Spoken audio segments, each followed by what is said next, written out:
안녕하세요. 올해 33살이고 남편은 34살입니다. 날이 우중충하니 2년 전 잊을 수 없는 기억이 떠올라 이렇게 사연 보내봅니다. 저와 남편은 같은 회사에서 근무를 하면서 눈 맞아 결혼까지 하게 되었습니다. 그리고 신혼여행은 저희가 하는 일이 시간을 많이 뺄 수 없는 직업이라 제주도로 계획을 잡았습니다. 나중에 대표님께서 따로 여름휴가 때 휴일을 더 붙여준다며 그때 제대로 다녀오라며 약속을 받고 제주도 여행 가게 되었네요. 하지만 제주도에서 즐거움만 있을 줄 알았지만 그렇지 못한 결과를 가지고 오고 말았습니다. 터기포에 있는 펜션을 잡고 조금 늦게 도착했기 때문에 저녁부터 준비하기 시작했습니다. 모든 것이 순조로웠습니다. 바닷가를 바라보는 풍경과 함께 먹는 저녁은 정말 최고였네요. 그렇게 저희는 신혼여행을 즐기며 소화도 시킬 겸 잠시 펜션 주위를 돌았고, 그리고 늦가을이라서 그런지 생각보다 쌀쌀한 날씨에 남편 팔짱을 끼고 빨리 들어가자며 재촉했습니다. 펜션에서 나올 때 열쇠를 가지고 나와서 키를 꽂고 돌리는데 갑자기 머리 위에서 끼익거리는 소리와 함께 나무 토막이 떨어지려고 하면서 매달려 있더라고요. 저는 너무 놀라 남편을 밀쳤고 대롱대롱 매달려서 펜션에 겨우 붙어있는 나무를 주인분께 급하게 찾아가 지금 사태를 말했고, 펜션 주인분께서는 태풍 때문에 좀 젖어 있었는데 보수를 마저 끝내지 못했다면서 죄송하다며 빨리 치워주겠다고 했습니다. 그렇게 사다리로 나무를 떼어냈고, 이 부분이 저는 불만이 생겨 펜션 사장님께 까지려고 했지만 남편은 괜찮다면서 더 이상 나쁜 일 안 생겼으니 그만 들어가자며 제 팔을 잡고 끌었습니다. 기분 좋은 신혼여행 망치기 싫어 별말 안 하고 들어왔고, 간단하게 맥주 한잔하면서 이런저런 이야기와 함께 다음날 여행 계획을 잡았습니다. 생각보다 빡빡한 일정에 새벽같이 펜션에서 나오기로 하면서 일찍 잠이 들었습니다. 그런데 밖에서 바람이 많이 불어서 그런지 끼익 소리가 자주 들렸고, 너무 신경이 거슬려 펜션 주인분께 말해서 환불 받아야겠다고 말했지만 남편은 주인분이 나이도 많으셔서 제대로 관리를 못하는 것 같으니 이해해주라며 저를 안고 이불을 덮어줬습니다. 그렇게 저도 화를 가라앉히며 잠이 들었는데 갑자기 쾅하는 소리와 함께 남편과 저는 너무 놀라 눈을 떴는데 예상하지 못한 일이 벌어지고 말았습니다. 펜션 전체가 한쪽으로 기울었고 저희는 비몽사몽한 상태에서 현관으로 달려갔습니다. 그런데 남편이 있는 인건 문을 열어보려고 했지만 전체적으로 위태로운 기울어진 펜션 때문에 그런지 문이 열리지 않았습니다.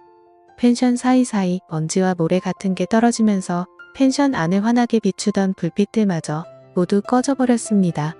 저는 너무 놀라 밖에 소리를 쳐부며 살려달라고 했지만 독채여서 그런지 주위에는 아무도 없는 것 같았습니다. 남편은 창문을 깨려고 아무거나 들어서 창문을 향해 던졌으며, 그리고 창문으로 탈출을 하려고 했지만 철조망이 쳐져 있어서 나갈 수가 없었습니다. 결국 저희는 펜션 가운데로 다시 도망쳤고, 남편은 급하게 핸드폰을 찾았지만 어디로 갔는지 어두워진 상태에서 찾을 수가 없었습니다. 제 핸드폰은 하필이면 꺼둔 상태로 충전을 하고 있었고, 새까매진 펜션 안에서 남편의 최후의 결정은 다름 아닌 침대 밑으로 들어가는 거였습니다. 남편은 저를 먼저 침대 밑으로 들어가게 해줬고, 침대 기둥이 부러지면 깔릴 수 있기 때문에 방지하기 위해 모서리와 침대 가운데 최대한 딱딱한 것 뭐든 끼워 넣었습니다. 그리고 남편이 들어와서 엎드렸고 점점 더 흔들리는 펜션에 저는 너무 무서운 눈물을 흘리면서 남편 손을 꼭 잡았습니다. 남편은 괜찮을 거라며 걱정하지 무너지는 순간 엄청난 먼지가 일어날 수도 있으니 입을 막으라며 옷을 저에게 줬습니다. 그리고 무너지는 소리가 엄청나게 크기 때문에 곧 구조해주러 올 거라며 무서워하는 저를 안심시켜 주려고 노력했습니다. 그리고 잠시 후 저희가 정말 예상했던 일이 벌어졌고, 펜션이 기울 엄청난 무게가 느껴지는 충돌이 침대로 전해졌으며 저희는 완전하게 갇히고 말았습니다.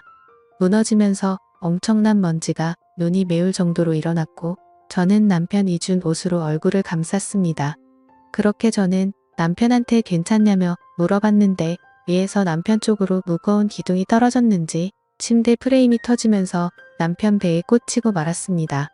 남편은 애써 고통을 참으면서 제가 불안해하고 공포에 휩싸일까봐 웃으면서 큰일 아니라며 저를 진정시키려고 애썼습니다. 하지만 이런 상황에 멘탈을 잡을 수 없었고, 남편이 너무 걱정돼 소리치며 살려달라고 외치기 시작했네요. 그런데 제 옆으로 따뜻한 물 같은 게 흘러서 만져보니 남편 옆구리에서 피가 흐르고 있었습니다. 남편은 거의 의식이 없는 상태로 괜찮다는 말을 하면서 제 손을 잡아줬습니다. 걱정하지 마. 우리를 구조해주러 올 거고 우리는 무사히 빠져나갈 수 있을 거야. 지금 상황에서 정신마저 무너지면 안 되는 거 알지? 내가 신혼여행을 제주도로 오자고 해서 정말 미안해. 아니야, 그만 말하지 마. 더 큰 일 날 수도 있잖아. 내가 펜션 예약한 걸 가지고 왜 당신이 미안해하는 건데. 금방 우리 구조해주러 올 거니까 조금만 참아, 알았지? 저기요, 여기 아무도 없어요. 살려주세요. 그렇게 저는 목이 터져라 외치면서 제 입을 가리고 있던 옷으로 남편 배에 꽂혀있는 프레임 옆으로 옷을 감싸며 좁아서 움직일 수 없을 정도의 틈 사이에 점점 정신을 잃어가고 있었습니다. 지붕은 점점 더 저희를 밀었고 움직이는 지붕 때문에 프레임이 움직이면서 남편은 비명을 지르며 고통을 참으려 했었습니다. 그리고 남편은 정신을 결국 잃었고 남편을 계속해서 불러봤지만 결국 깨어나지 못했습니다. 조급해진 마음에 더 큰 소리로 외치며 살려달라고 부르짖었고 그리고 주위에서 들려오는 사람들 목소리에 저는 더 큰 소리로 살려달라고 외쳤습니다. 제가 소리친 방향으로 구조가 시작이 되었고 좁은 틈 사이로 구급대원이 제 얼굴을 보며 괜찮냐는 말에 남편의 상태를 알리면서 무심스럽게 구조 작업이 시작되었습니다. 그렇게 남편이 먼저 구조가 되었고 저도 뒤따라 구조가 되었습니다. 그리고 제 얼굴에 비친 펜션 주인분의 얼굴이 보였고 너무 화가 나 소리치고 싶었지만 온몸에 힘이 없는 상태에서 남편과 함께 빠르게 응급실로 향했습니다. 그렇게 긴 시간 동안 수술이 진행이 되었고 약간의 타박상만 생긴 저는 간단한 치료를 마치고 남편의 수술이 끝나기만을 기다렸습니다. 기분 좋게 출발한 신혼여행이 한순간에 이렇게 될 거라고는 생각지도 못했는데 벌어진 일로 인해 너무 화가 치밀었습니다. 펜션 관리를 어떻게 했길래 무너질 정도까지 되었던 건지 이해할 수 없었습니다. 저희 소식을 양가 부모님께 전했고 너무 놀라셨는지 믿을 수 없다는 말과 함께 아침 비행기를 타시고 양가 부모님께서 오셨습니다. 괜찮냐는 말과 함께 시어머니 제 손을 잡아주면서 아들 걱정에 눈물을 흘리셨습니다. 그리고 길고 길었던 수술이 끝난 상태에서 남편은 병실로 옮겨지게 되었습니다. 그리고 의사 선생님은 피를 너무 많이 쏟아서 정말 위험했다며 사고 후유증이 있을 수도 있다면서 경과를 지켜보자고 했고 이 말을 듣게 된 저희는 주저앉고 말았습니다. 그리고 6시간 후 남편이 깨어났고 저희 모두 깨어난 남편을 보면서 안심하며 이것저것 상태를 물어봤습니다. 그렇게 제주도에서 안정을 찾을 때까지 있으면서 펜션 관리를 엉망진창으로 한 주인분을 고소했습니다. 태풍 때문에 어쩔 수 없었다며 자기들은 관리를 정말 열심히 잘했다는 말만 하면서 사과 한마디 없이 펜션 비용 환불해준다는 말만 하면서 너무 어이없는 상황을 만들길래 이 문제에 절대 넘어가지 않겠다고 말했네요. 그렇게 저희 부모님과 시부모님과 함께 이름 있는 변호사 선임을 했고 그리고 법적인 절차대로 진행했습니다. 결과는 당연히 모든 펜션 영업 중단과 함께 손해배상 청구 소송과 정신적 피해 보상 그리고 차후에 있을 후유증에 관한 모든 배상을 펜션 주인이 책임지게 되었습니다. 당연한 결과였습니다. 한 가정을 파괴시킬 뻔한 펜션 주인 가만히 둘 수 없었습니다. 그리고 지금 남편은 아직까지 후유증이 남아있는 상태입니다. 그래도 함께 같이 살아갈 수 있다는 것 자체만으로도 정말 감사하게 생각합니다. 이때 일 있고 난 후부터는 목주로 된 펜션뿐만 아니라 아예 펜션 자체를 가지 않게 되었네요. 사람일 정말 아무도 알 수 없는 것 같습니다. 이 글을 읽으시는 분들 모두 항상 조심하시길 바랍니다. 끝으로 나를 구해주려고 위급한 상황에서 많이 무서웠을 텐데 옆에서 지켜줘서 너무 고마워. 사랑해. 여보, 우리 평생 행복하게 살자. 첫 번째 사연은 여기까지입니다. 감사합니다. 다음 사연입니다. 저는 결혼한 지 1년이 조금 안 된 29살 여자입니다. 지금까지 살면서 다른 사람들에게 욕하고 화내 본 적도 거의 없고 이 정도로 누군가를 미친 듯이 원망해 본 적도 처음이네요. 조금은 늦은 감이 있지만 이제라도 엄마와 제 인생을 바로 잡아보기 위해서 이혼을 결심하고 이 사연을 보내게 되었습니다. 제가 남편에게 결혼 생활 내내 원한 건 대단한 일도 아니었습니다. 정말 딱 하나만 해주면 제 모든 것을 다 주겠다고 생각했는데 그 약속 하나를 끝까지 지키지 못하는 놈이었네요. 결혼하기 전에 분명히 제가 확인하고 또 확인하고 이것만큼은 내 인생에서 가장 중요한 일이니까 만약 당신이 동의하지 않는다면 여기서 끝내고 서로 다른 사람 찾자 고 수도 없이 이야기하고 확인받았습니다. 그때 남편 놈은 제가 하는 말에 무조건 자신 있다고 맹세를 했었고 2번, 3번 하니 10번도 넘게 물어보고 확인한 후에 정말 이 사람이라면 약속을 지켜줄 것이라 믿고 결혼을 결심하게 되었던 거죠. 그 약속이라는 것이 누군가에겐 별일 아닐 수도 있고 누군가에게는 엄청나게 중요하고 쉽지 않은 일입니다. 바로 혼자 계시는 저희 엄마를 같이 모시고 사는 일이었어요. 일단 이 부분에 대해서 설명을 드리기 위해서는 저희 집안 배경에 대해 정확하게 설명을 드려야 하는데 저는 사업을 하시는 부모님 밑에서 태어나 외동딸로서 부족함 없이 자랐어요. 아빠가 운영하시는 회사도 작은 중소기업이긴 하지만 문제없이 잘 돌아가고 있었고 저희 부모님도 돈 잘 벌고 잘 사셨지만 조부모님 그리고 외조부모님 쪽은 저희 집보다 더 잘 사시는 분들이었어요. 항상 집안이 화목하고 여유가 있었고 친가와 외가 사람들 모두 친하게 지내는 등 중학교 시절까지는 정말 남부러울 거 하나 없다는 말처럼 모든 것이 완벽했습니다. 하지만 제가 중학교 3학년 때 저희 아빠가 한순간에 사고로 돌아가시고 그 뒤로는 화목했던 저희 집이 무너지기 시작했어요. 웃음이 많았던 엄마는 아빠를 먼저 보는 슬픔을 견디지 못하고 매일 눈물 흘리며 술에 의지하며 지내셨고 친가 친척들은 할머니 할아버지를 포함한 모든 분들이 저희 엄마 때문에 아빠가 돌아가셨다는 식으로 말씀하셨습니다. 그 당시에는 저희 집이 지금처럼 아파트가 아니라 시외곽에 넓은 마당이 있는 2층짜리 전원주택에서 살았거든요. 주변에 다른 집들이 몇 채 있긴 했었지만 마을 입구로 돌아오는 길이 가로등이 별로 없어서 엄청 어둡고 차한데 겨우 지나가는 좁은 길을 통해야만 했습니다. 그날은 시내에서 엄마의 동창 모임이 있었고 저녁 모임이다 보니 9시간 넘어서 완전 어두워졌을 때 모임이 끝이 났다고 해요.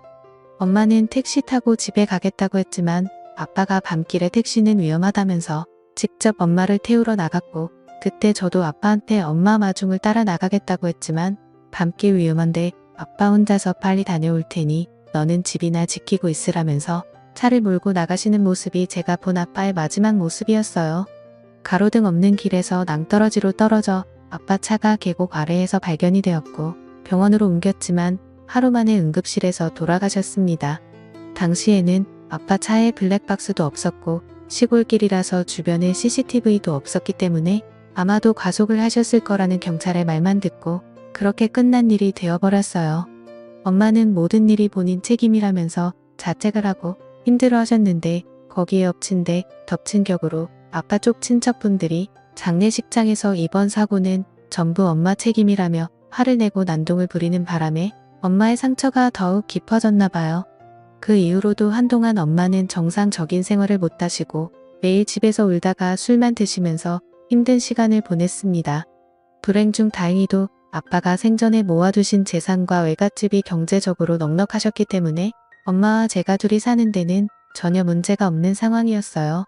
아빠와 셋이 살던 전원주택은 그날 이후 바로 정리했고 엄마와 저는 제 학교 근처의 아파트로 이사와서 지금까지 그대로 살고 있습니다. 저희 엄마는 몸이 아니라 마음이 아픈 사람이라서 정신과 치료도 몇 번 받았고 지금도 주기적으로 한 번씩 약을 드셔야 할 정도로 감정 기복이 불안한 상황입니다. 저는 엄마를 위해 대학도 집에서 통학할 수 있는 곳으로 다녔고 직장도 연봉을 많이 주는 곳보다는 정확한 시간에 퇴근하고 집에 무슨 일이 있을 때마다 연차나 울차를 쓸 수 있는 직장으로 구할 수밖에 없었어요. 저희 외할머니 외할아버지는 엄마는 당신들에게 맡기고 제 인생을 살라고 말씀하셨지만 올해로 외할아버지 연세가 80이 넘으셨고 외할머니도 내후년에 80이세요. 젊고 건강한 사람의 보살핌을 받으셔야 할 연세인데 도저히 엄마를 맡겨놓을 수 있는 상황은 아니었습니다.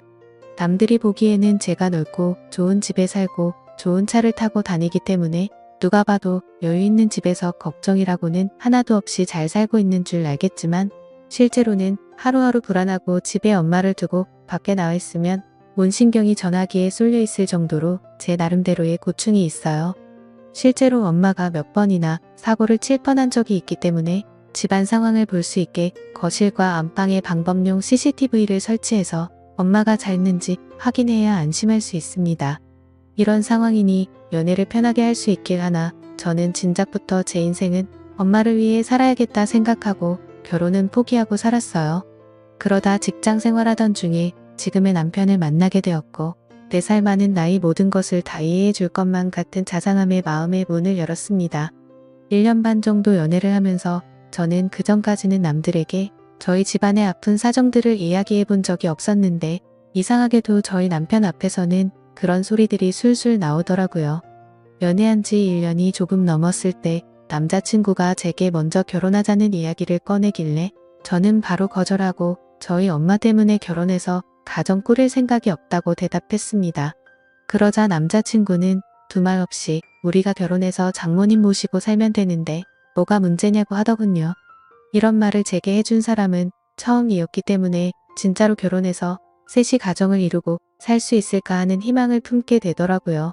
그래도 혹시 몰라서 결혼식 준비하는 동안 몇 번이고 남편에게 되물었습니다. 지금이라도 자신 없으면 그만하자고요. 하지만 남편은 끝까지 자기가 장모님을 책임질 테니까 아무 걱정하지 말라며 저를 안심시켰어요. 결혼하고 처음 1년 동안 신혼생활을 즐기기로 하고 저희 엄마 집과 같은 아파트에 1년 월세 계약을 하게 되었습니다. 저희 엄마 집이 48평이기 때문에 셋이 살고 나중에 아이까지 낳게 된다 하더라도 전혀 사는데 문제가 없는 상황이라 딱 1년만 분가해서 신혼생활 하다가 그 뒤로는 엄마 집에서 셋이 지내기로 마음먹었습니다. 비록 남편이 모아놓은 돈이 별로 없었고 그마저도 저희 시댁 상황이 너무 어려웠기 때문에 남편이 모아둔 2천만 원 돈은 전부 시부모님께 드리고 결혼생활 시작했어요. 어차피 신혼집은 딱 1년만 유지할 생각이었기 때문에 혼수는 정말 간소하게 필요한 것들로만 준비했고 일단 결혼식 올리고 같이 살기 시작했습니다. 결혼할 당시에 남편은 차가 없었는데 원래는 제 차를 같이 번갈아 타려고 했었어요. 하지만 결혼식 올리고 며칠 후에 외할아버지가 저희 두 사람을 부르시더니 행복하게 잘 살라는 덕담과 함께 남편에게 4천만 원짜리 국산차를 선물로 주시더라고요. 그 정도로 저희 남편이 집안 식구들의 기대를 한몸에 받았고 본인만 약속을 잘 지켰으면 앞으로 큰 걱정 없이 행복하게 살 수 있는 상황이었어요.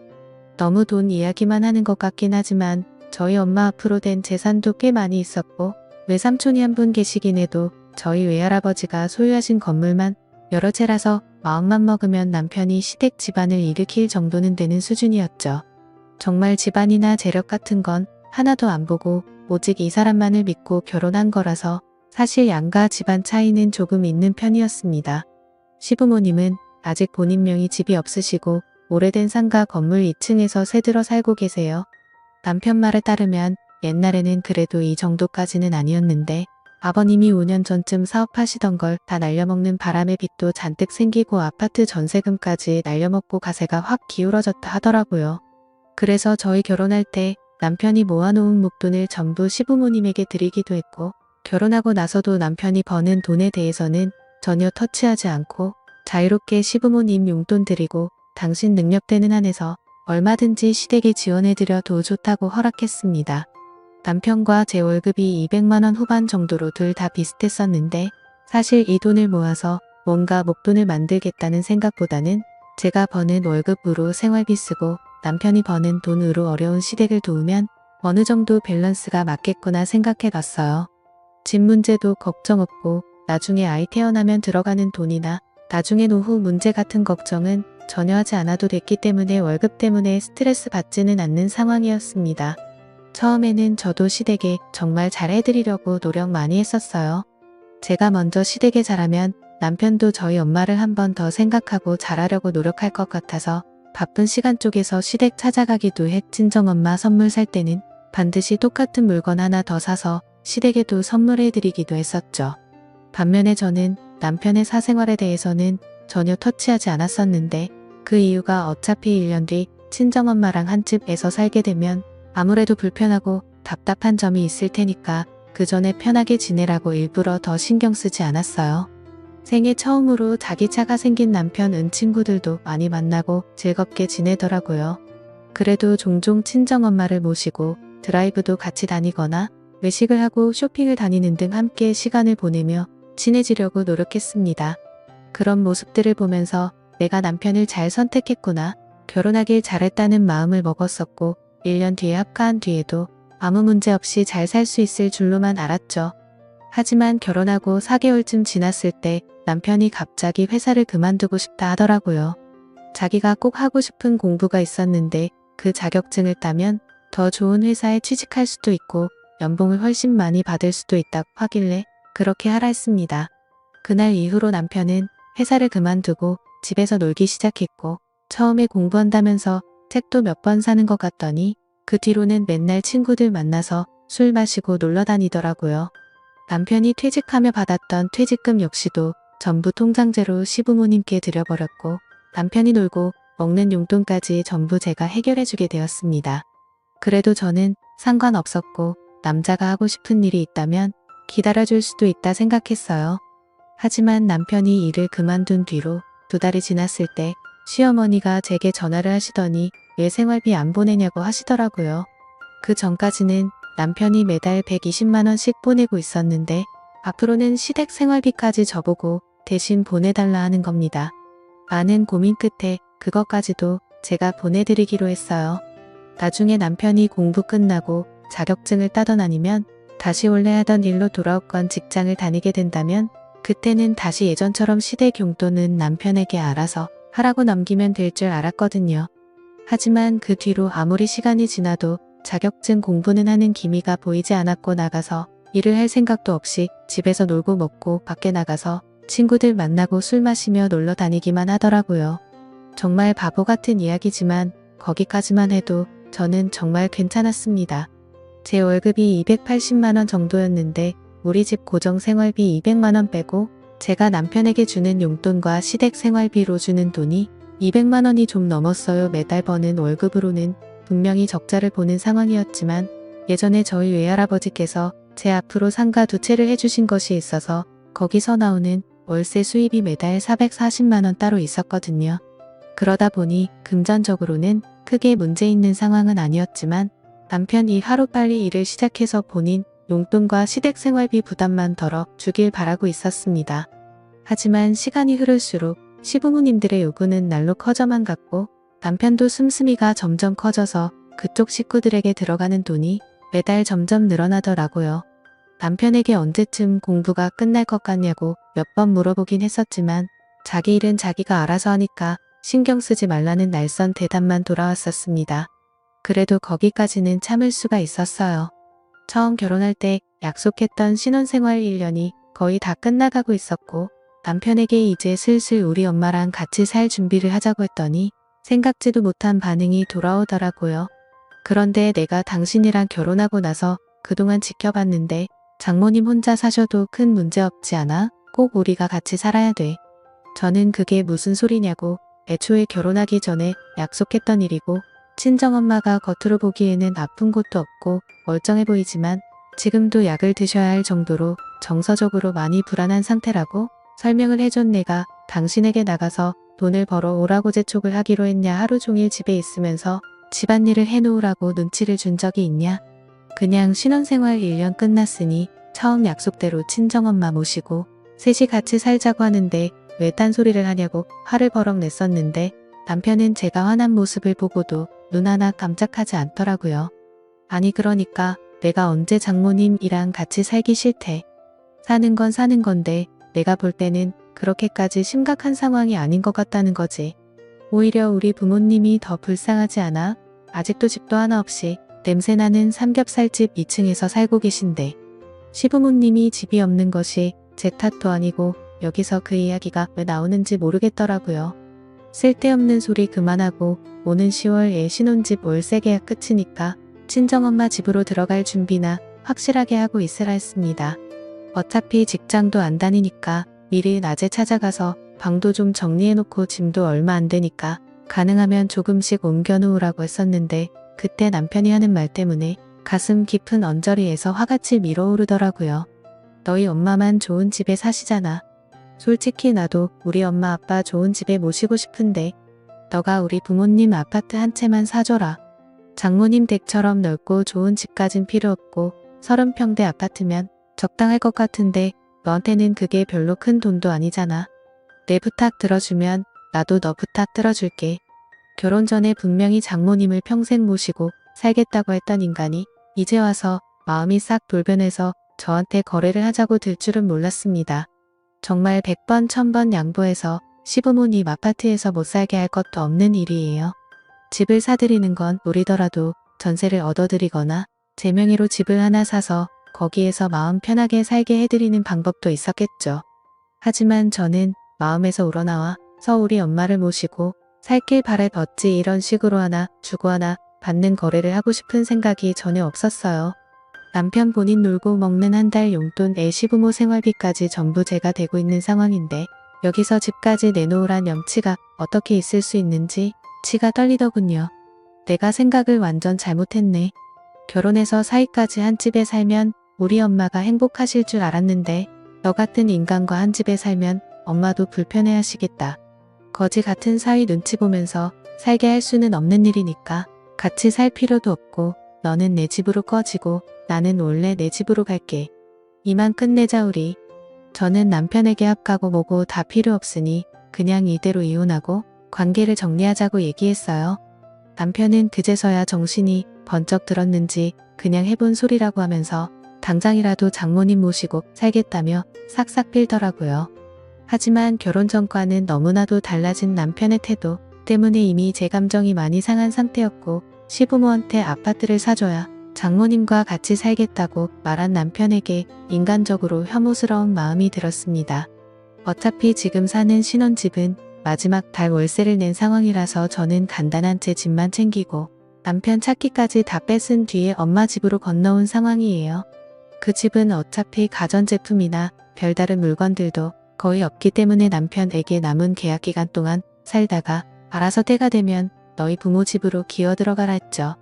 혹시나 없을 때 친정엄마 집으로 찾아올까 싶어서 집 현관문 비밀번호도 바꿔버렸고 엄마한테도 박서방이 아주 나쁜 인간이라서 이혼할 거니까 집에 찾아와도 문을 열어주지 말라고 신신당부했습니다. 집주인에게는 진작에 계약 연장 없이 이달까지만 산다고 통보해뒀고 외할아버지가 사주신 남편 차는 중고차로 팔아버리려고 내놓은 상황이에요.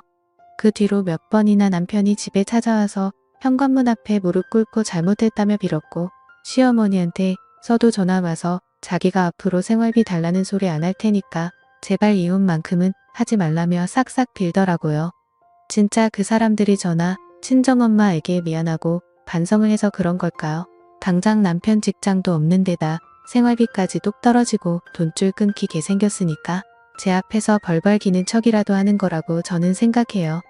아무리 빌어봤자 소용없는 일이고 저는 협의 이혼이 안 된다면 소송이라도 해서 남편 놈과의 관계를 완전히 끝낼 겁니다. 사람이 잘해줄 때 잘하지 입 다물고 해달라는 대로 다 해줬더니 저를 제대로 호구로 생각했었나 봐요. 빨리 서둘러서 이달 안으로 관계 다 정리했으면 좋겠네요.